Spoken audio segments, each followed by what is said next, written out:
예, 오늘 이렇게 전문가분들 모셔서 우리 인터넷 쇼핑 산업 또는 온라인 쇼핑 산업이 현재 어떻게 구성되어져 있고 그리고 활성화를 위해서 우리가 어떤 부분에 대해서 한번 생각해보면 좋을지에 대해서 발제를 맡게 돼서 아주 큰 영광을 가지고 있습니다. 네, 먼저 제가 초점을 맞추고 있는 부분에 대해서 좀 더 백그라운드를 설명드리기 위해서 다시 해주신 말씀을 드리면요. 이게 뭔가 좀 초점이 잘 안 맞네요. 제목하고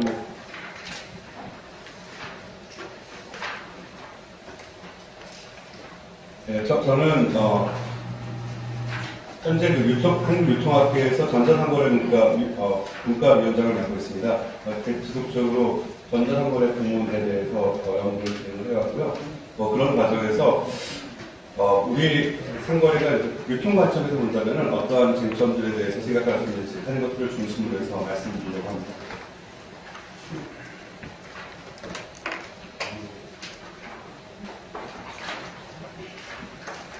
네, 발제 자료가 있으니까 발제 자료를 이용해서 확인해 주시면 될 것 같습니다. 우리가 인터넷 쇼핑 산업에 대해서 지속적으로 관심을 가지고 있고 그리고 많은 사람들이 거기에 관심을 더 집중시키고 있는 가장 중요한 이유 중에 하나는 인터넷 쇼핑 산업이 지난 15년간 아주 기하급으로 발전하고 있습니다.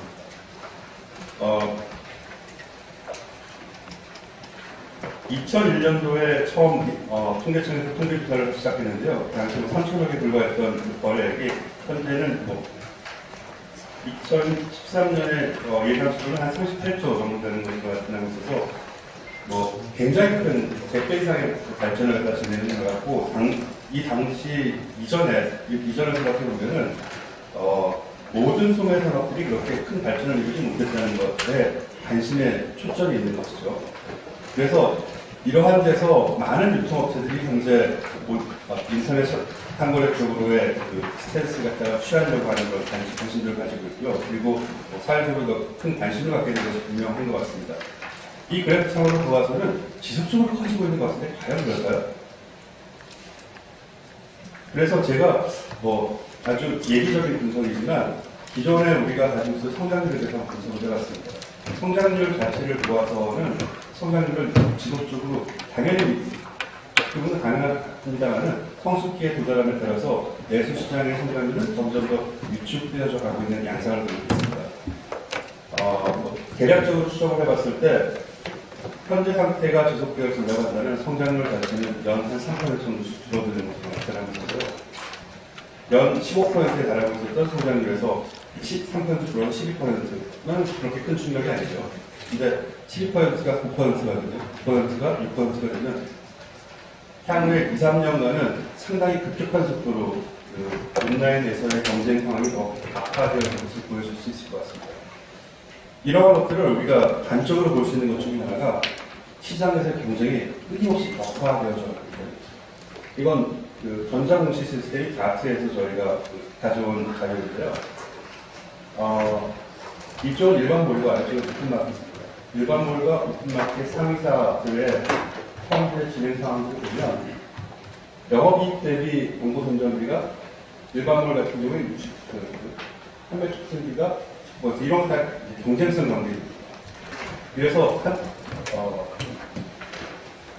90%에 달하는 영업이익의 90%에 달하는 비용들이 경쟁을 위해서 사용되어지고 있는 상황이라는 것이죠. 오픈마켓은 더 심각해서 광고 선정비가 213%, 판매 촉진비가 60%, 270%죠.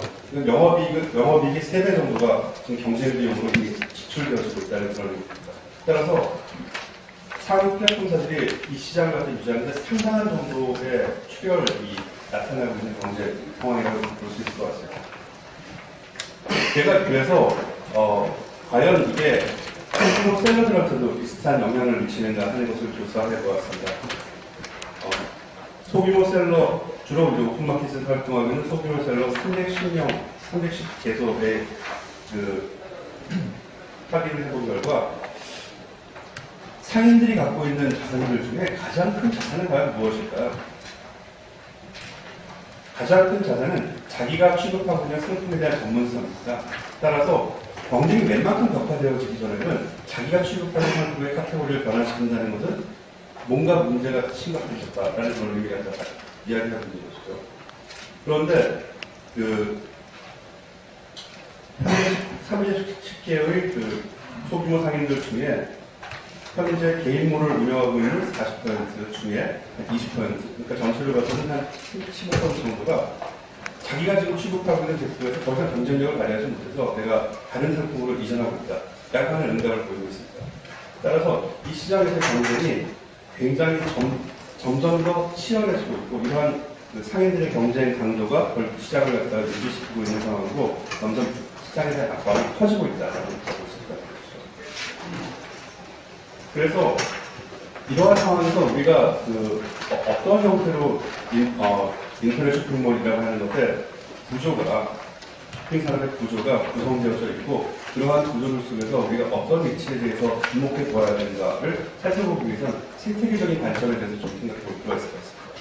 이 생태계적인 관점이라고 하는 것은 우리가 항상 살펴보고 있는 종합몰이라든가 오픈마켓과 같이 눈앞에 보이는 인터페이스들에 대해서만 생각할 것이 아니고요. 소매점에 대해서만 생각할 것이 아니고요. 이 소매점 뒤에 어떠한 구조들이 같이 들어있는가, 그리고 그러한 것들이 어떻게 경쟁력을 구축하고 있는가에 대해서 함께 생각해 볼 필요가 있다는 거죠. 예를 들어서 오픈마켓 셀러들이 물건을 갖고 있는 것은 결국 온라인으로 판매를 하는 것을 허용해주고 있는 인터넷 도매상들이라고 볼 수 있을 것 같습니다. 또 이런 사람들한테 물건을 공급해주고 있는 사람들은 주로 중소기업으로 이루어져 있는 중소제조업체들이라고 볼 수 있을 것 같아요. 그럼 이런 전반적인 구조가 어떻게 움직여 나가는지에 대해서 한번 살펴보면 필요하지 않을까 생각합니다. 첫 번째로는 그러면 어떠한 도매상들로부터 물건이 오고 있는가, 그리고 그 사람들한테 어떠한 영향을 주고 있는가 하는 문제인데요. 이걸 확인하기 위해서 작년에 온라인 쇼핑협회의 의뢰를 받아서 우리나라 집합상가에 들어있는 도매상들 1264군데에 조사를 해보았습니다. 사실상 이렇게 공급 구조와 연결되어져 있는 이런 조사들은 그 이전에 없었던 것 같습니다. 그리고 향후에도 당장 어떻게 시행되어지지 않을 수 있을지는 잘 모르겠습니다. 하지만 전반적인 어떤 구조에 대해서 우리가 살펴보려고 한다면 어디에서 물건이 오고 어디로 가느냐, 그리고 그 과정에서 누가 이 산업을 지탱하고 있는가에 대해서 한번 생각해 볼 필요가 있다는 문제제기를 하고 싶은 것이죠. 전체 도매상들 중에 53.5%는 굉장히 많은 숫자인데요. 제가 예상했던 이 온라인으로 상품을 갖다 공급하는 소매상들을 거래를 하고 있다라고 이렇게 응답을 해왔습니다. 이렇게 공급을 진행함으로써 매출이 훨씬 더 증가하고 있다는 응답이 28%에 달하고 있어서 결국 도매상들이 이전과 다른 온라인 쇼핑이라고 하는 새로운 활로를 갖다 형성시킴으로써 상당한 정도로 거래의 확대를 갖다 가져오게 되었다라고 이렇게 볼 수 있는 것이죠. 이러한 것들을 기반으로 해서 소비재 도매상들 중에 얼마만큼의 도매상들이 매출 증가를 일으키고 있는가 하는 것들을 갖다 확인해 보니까 소비재 도매상을 통해서 추가되어진 도매 구조에서의 매출 확대 효과가 한 28조에 이르는 것으로 나타났습니다. 그러니까 눈앞에 보이는 소매상들의 거래 매출액이 38조이지만 뒤에 도매상들한테 또 28조, 그리고 그 뒤에 제조업체들한테는 새로운 어떤 매출 기회를 끊임없이 만들고 있는 연쇄가 될 수가 있다는 것이죠. 하지만 이 도매상들이 직접 소매상이 되어질 가능성은 거의 없는 것 같습니다. 왜냐하면 거래 고객들에 대한 관리 같은 것들에 대해서 도매상들이 상대적으로 훨씬 더 취약하기 때문이죠. 그러면 이러한 구조들은 우리 산업에서는 어떤 의미가 있는가? 여기에서 중요한 부분 중에 하나가 중소제조업체한테 시장에서 발생하고 있는 시장 정보들, 판매 정보를 갖다가 전달하고 있다는 것입니다. 이런 것들을 통해서 인터넷 소매상과 신제품에 대해서 개발에 대해서 도매상들이 상의를 하는 정도가 40%에 이르고 있고요. 이것을 통해서 다시 또 신제품 개발로 성사되어지는 경우가 60%에 이르고 있습니다. 따라서 도매상들의 상품들 중에 전체의 20% 정도는 온라인에서 들어온 시장에서의 정보들을 기반으로 해서 신제품 개발로 이어져 나가고 있었다는 것이죠. 그리고 이러한 것들을 통해서 신제품이 시장에서 성공하고 새롭게 매출 갖다 구축하게 되었는데 훨씬 더 기여하고 있는 것으로 나타났습니다. 따라서 온라인 소매상이라고 하는 것이 자체의 소매출뿐만 아니라 도매구조, 그리고 제조업체들에 대한 파급 효과를 통해서 산업 전체에 대한 영향력을 갖다 더 키워가고 있다는 것이죠. 최근 나타나고 있는 해외 시장에 대한 접근 지향성 같은 것들도 인터넷 소매의 경우에 일반 소매상들에 비해서 오히려 더 강력한 것으로 나타나고 있습니다. 짐작하시다시피 우리가 서비스를 하는 곳을 어디에 두건지 간에 현대과 같게 공급을 할 수 있는 공급 구조를 구축하는 게 상대적으로 훨씬 더 용이 있기 때문이죠. 향후의 성공 가능성도 에 대해서도 훨씬 더 낙관하고 있는 것으로 나타났습니다. 특히 우리가 그 공급 구조에 대해서 인터넷 소매상들이 갖고 있는 파워를 중에 주목해 보아야 될 것 중에 하나가요. 공급 구조에 대한 시장 반응에 대한 피드백을 훨씬 더 강화시키는 그런 힘들을 가지고 있다는 것입니다. 여기 가운데 보시면은 평균 방문 주기의 경우 인터넷 소매상 같은 경우에는 4.8이 있어 오프라인 소매상들 같은 경우에는 평균적으로 보아서 6.4일 한 2일 정도 됐죠. 따라서 시장에 대한 대목의 간격이 훨씬 더 작다라고 보고 있다는 것이죠. 더 나아가서 이렇게 진행되어지면서 시장에서 도매상들의 그 성공 가능성을 좀 높이는 근본적인 힘 중에 하나가 결제 과정에서의 신용거래의 어떤 완결을 갖다 더 잘 해줄 수 있는가 하는 것이고요. 인터넷 소매상의 결제율이 훨씬 더 짧아서 현금 유동성의 측면에 있어서도 훨씬 더 큰 힘을 갖다 주고 있는 것으로 이렇게 나타나고 있습니다. 그래서 여기까지 제가 말씀드렸던 걸 다시 정리해서 말씀드리면 눈앞에 인터넷 소매상의 성장 잘 과정에 대해서 보실 것이 아니라 그 뒤에 연결되어져 있는 도매상에 대한 성공 가능성에 대한 과정, 그리고 제조업체에 이르는 제조 과정들 같은 것들이 우리나라 인터넷 쇼핑의 발전과 함께 구축되어 가고 있고, 이러한 것이 우리나라 산업 구조 현축에 굉장히 큰 영향을 미치고 있다라고 하는 것이죠. 소상인을 갖다 구축하는 데 있어서 인터넷 쇼핑 산업이 굉장히 큰 역할을 지내고 있습니다. 그런데 최근에 앞서 말씀드렸던 것처럼 소상인들 같은 경우에 취급 카테고리의 경로 이동들 같은 것들이 나타나고 있는데요. 기존에 위쪽에 있는 것이 이제 현재 취급 비중이고요. 아래쪽에 있는 점선이 향후의 취급 의도 비중이고요. 기존에 우리나라 전자상거래를 이끌어왔던 가장 중요한 품목은 의류 패션 상품입니다. 그런데 의류 패션 상품에 대한 향후 취급 비중은 굉장히 급속하게 빠지고 있습니다. 이런 것들을 보았을 때 우리가 의류 패션 상품에 대한 산업 구조에 대해서 더 유기적인 변화 같은 것들을 만들 수 있는 중견몰들을 육성하는 것이 필요하지 않을까라고 판단할 수 있을 것 같습니다. 자, 이렇게 그 시장이 형성되어져 가는 과정에서 우리가 또 하나 주목하게 되어지는 측면이 있습니다. 그것이 바로 최근에 매체로서 큰 역할을 갖게 된 모바일 디바이스에 대한 문제입니다. 모바일 커머스가 커지고 있다라는 데 대한 주목이 점점 더 커지고 있죠. 이건 자료 업데이트가 조금 늦었습니다만 2000년에 뭐 거의 지지부진하다고 볼 수 있을 정도. 이게 억 단위니까 20억에 불과했던 그런 모바일 커머스를 통한 상품 취급액이 2011년에 400억. 현재는 2014년 같은 경우는 1조에 이를 것으로 추산되어지고 있습니다. 근데 제가 이렇게 추산되어지고 있다고 자신있게 얘기 못하는 이유 중에 하나가 사실상 모바일 커머스에 대해서는 우리가 별도로 따로 추적해서 조사하고 있는 공인중개가 없기 때문입니다. 그런데 제가 이 모바일 커머스의 급격한 성장 과정들을 보면서 좀 걱정되어지는 측면 중에 하나가 무엇이 되는지요. 우리가 온라인 쇼핑 산업에서 치열한 가격 경쟁과 판촉 경쟁을 통해서 시장을 생성시켰던 것이 모바일 커머스로 그대로 이전되어져 가고 있는 것이 아닙니다. 실제로 한국에서의 조사 결과에 따르면 객단가 측면에서 5만원 미만의 객단가를 가지고 있는 경우가 전체의 58%에 이르고 있어서 현재 상태에서 본다면은 시장에서 새로운 고급 상품들에 대한 취급 역량을 모바일 커머스가 이어가고 있는 것은 아니지 않을까 하는 그런 생각입니다. 이런 측면에서 본다면 모바일 커머스에 대한 역할에 대해서 우리가 좀 더 다시 생각해 볼 필요가 있을 것 같은데요.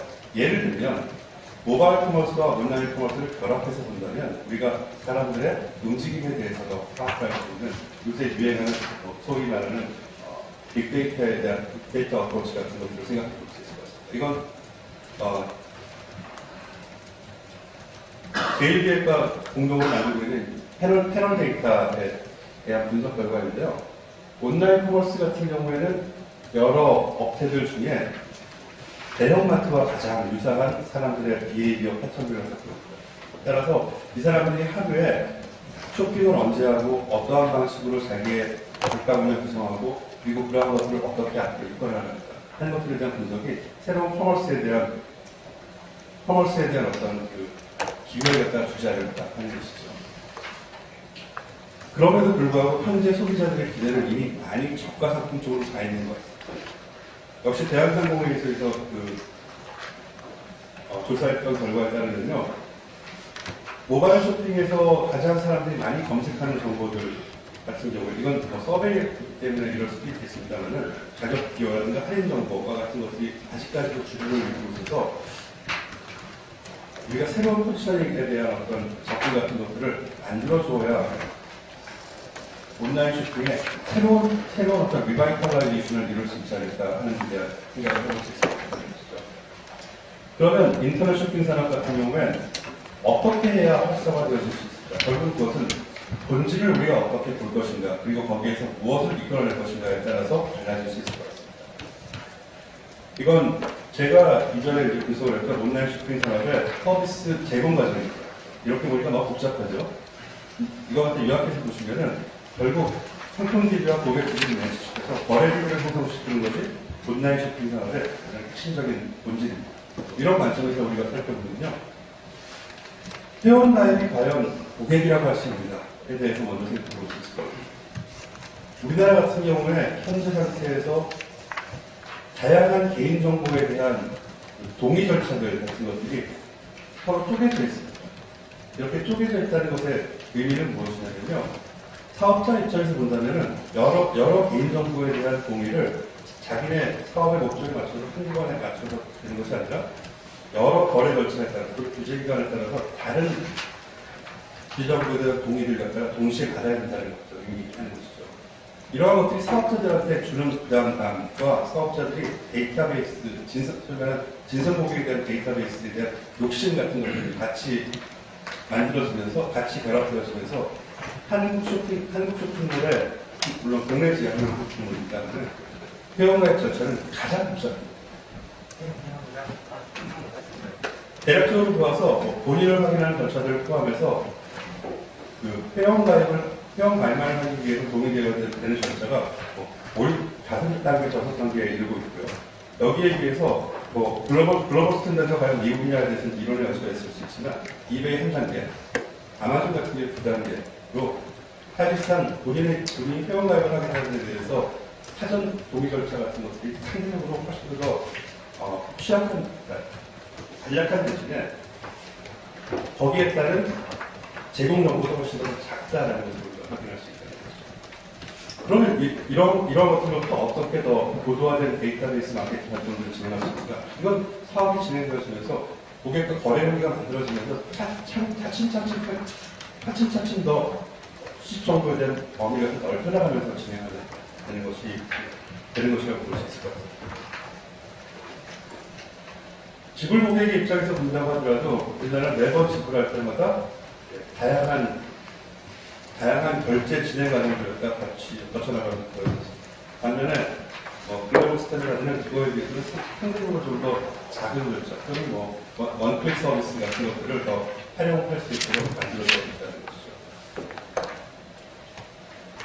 이제는 사실상 규제에서 벗어나서 쟁점이 아니라고 얘기할 수도 있겠습니다만 아직까지도 이제 빼도 좋다라고 얘기를 한 게 한 달밖에 안 됐습니다. 아직까지도 우리한테 좀 유명을 드리고 있는 것 중에 하나가 공인인증서 이슈인 것 같습니다. 공인인증서라고 얘기할 때 저는 이게 세 가지 쟁점들이라고 있다고 생각합니다. 첫 번째는 액티브엑스 기반의 기술 기반을 만든다. 이거는 뭐 토론에서 말씀하시겠지만 이 현재 상태보다는 아웃데이트 된 것이라고 분명하게 얘기할 수 있을 것 같습니다. 두 번째는 우리가 국가 공인 기반으로서 공인인증서라고 하는 반대말 타설이 구조니까 공인인증서라는 체제를 갖다 갖춰나가는 것이 맞는가? 여기에 대해서는 향후에 우리가 좀 더 논의해봐야 될 여지가 있을 것 같습니다. 현재는 금융 거래에 대해서만 한정해서 사용하는 것으로 정리가 되어가고 있죠. 상거래 관점에서 본다면 가장 황당했던 주제 중에 하나가 30만 원 이상의 상품에 대해서는 본인 인증을 해라라는 것입니다.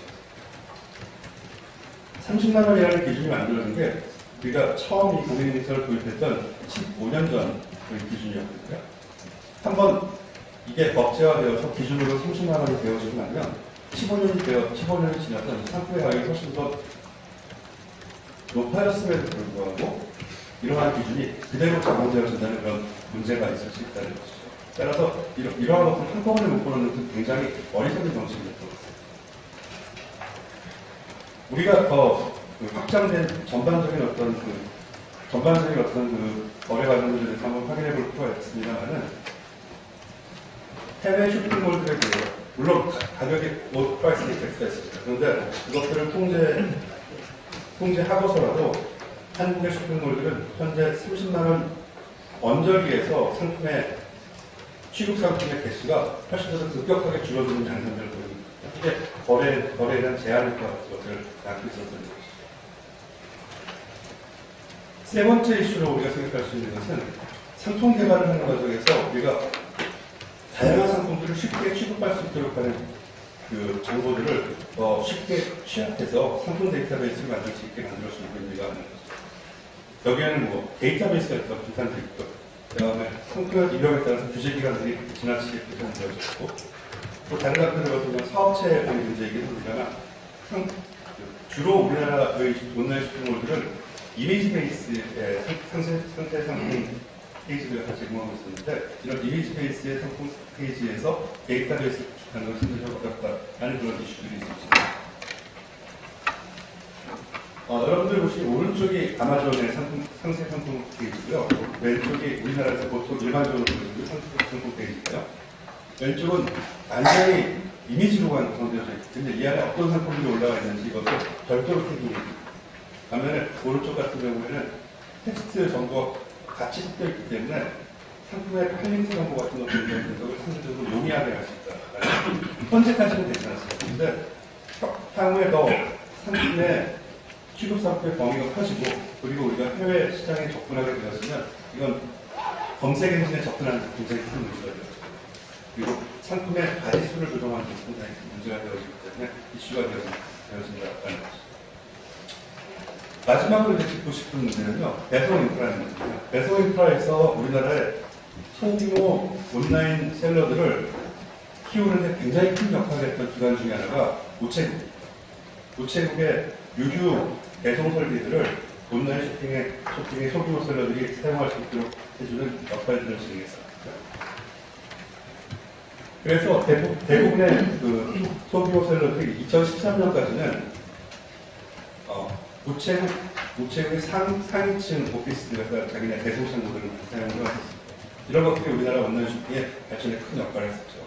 그런데 우리가 쇼핑 산업의 발전과 우정 산업의 발전이라고 하는 그런 두 가지 서로 다른 정책 어젠다가 부딪힌다고 하면은 우정 사업본부는 어느 쪽 방향을 취할까요?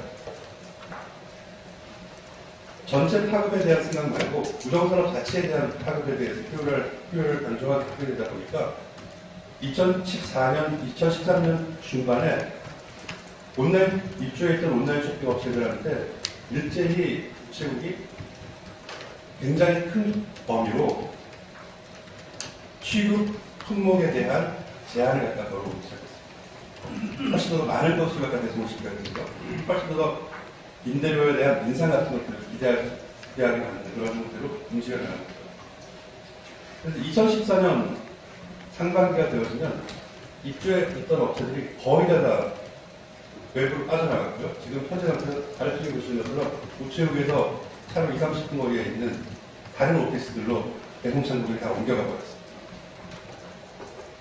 이런 관점에서 본다면 우리가 어느 쪽을 택해야 더 큰 과실을 택할 수 있는가에 대해서 선택하는 데 있어서 뭔가 조정하는 역할이 부족하지 않을까 하는 그런 측면에서 생각합니다. 세계적으로 가장 강력한 힘을 발휘했던 온라인 쇼핑 업체 중에 하나가 2012년까지 다이아포스닷컴이라고 하는 회사가 있었습니다. 이 회사는 기저귀를 취급하는 회사입니다. 기저귀는 전자상거래에 취급하기에 적절하지 않은 부분. 왜냐하면 부피를 두고 단가는 싸기 때문에. 근데 이런 업체가 어떻게 P&G와 같은 그런 업체들을 넘어서서 경쟁력을 구축할 수 있습니까? 하면은 이 업체는 페덱스에 입주에 들어가서 이 페덱스에서 직접 자기네 대승상거래를 구축합니다. 이러한 인프라 같은 것들 융합이 결국 새로운 산업에 대한 발전을 구축하게 만드는 토속이 되었다. 따라서 향후에도 이러한 우리가 보유하고 있는 인프라들 그리고 우리가 가지고 있는 데이터베이스 자산들을 어떻게 함께 잘 구성할 것인가 이러한 것들에서 고민하는 것이 바로 온라인 쇼핑 산업의 활성화의 가장 중요한 접근 방향이 되어지지 않습니까? 결국 거래 데이터베이스를 원활하게 구축할 수 있도록 하는 것, 여기에 권리들이 되어지는 것들을 누군가 통합해서 조정해주는 역할을 담당합니다. 이러한 것들이 바로 온라인 쇼핑 산업의 생태계를 활성화시키는데 중요한 핵심입니다. 제가 단체는 여기까지 하도록 하겠습니다. 감사합니다.